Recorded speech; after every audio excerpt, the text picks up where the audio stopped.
எல்லா புகழும் இறைவனுக்கே. Welcome to my channel Thopputhurai தோழி. இப்போ நம்ம பார்க்க போகிற ரெசிபி இஃப்தாருக்கு ஒரு சூப்பரான ஹெல்த்தியான டேஸ்டியான ராகி கடல் பாசி தாங்க செய்ய போகிறேன். வாங்க எப்படி செய்யலாங்கிறத பார்க்கலாம். அதுக்காக நான் ஒரு பேன் எடுத்துக்கிட்டேன். அதில் 10 கிராம் அளவுக்கு கடல் பாசியை சேர்த்துக்கிட்டேன். அதில் 1 லிட்டர் அளவு போல் தண்ணி சேர்த்து ஒரு அரை மணி நேரம் ஊற விட்டுட்டேன். இதே மாதிரி ஊற வச்சுக்கோங்க. இப்போ ஒரு பவுலில் 1/4 கப் அளவுக்கு ராகி மாவு எடுத்திருக்கேன். இதில் கொஞ்சமாக தண்ணி சேர்த்து கட்டி இல்லாத அளவுக்கு கரைச்சிட்டு எடுத்துக்கோங்க. கொஞ்சம் கொஞ்சமாக தண்ணி சேர்த்து நல்லா கலந்து விட்டு இந்த மாதிரி எடுத்து வச்சுக்கோங்க. கட்டி இல்லாத அளவுக்கு இருக்கணும். இப்போ ஸ்டவ் ஆன் பண்ணி நம்ம ஊற வச்சுருந்த கடல் பாசியை வேக வச்சுக்கலாம். நல்லா ஊறி வந்திருக்கு. ஊற வச்சா கொஞ்சம் சீக்கிரம் வெந்துடும். இப்போ இதில் 3 ஏலக்காவை சேர்த்துட்டு டேஸ்ட்டுக்காக கொஞ்சமாக உப்பு சேர்த்துக்கிட்டேன்.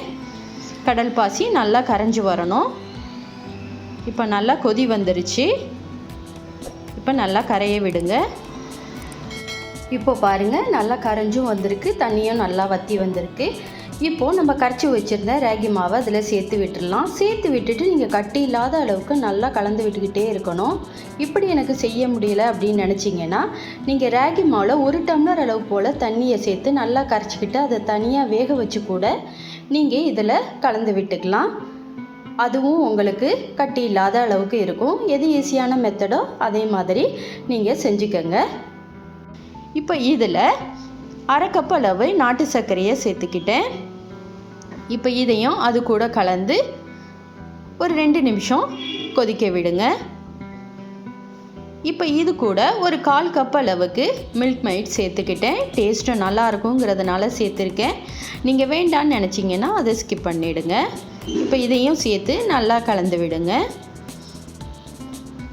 இதுவும் ஒரு 2 நிமிஷம் கொதிக்கட்டும். இப்போ ஸ்டவ் ஆஃப் பண்ணிவிட்டு நீங்கள் 1 கப் அளவு திக்கு தேங்காய் பாலை அதில் சேர்த்து விட்டுருங்க. நான் சேர்த்துருக்க அளவு இனிப்பு எல்லாமே கரெக்டாக இருக்கும்.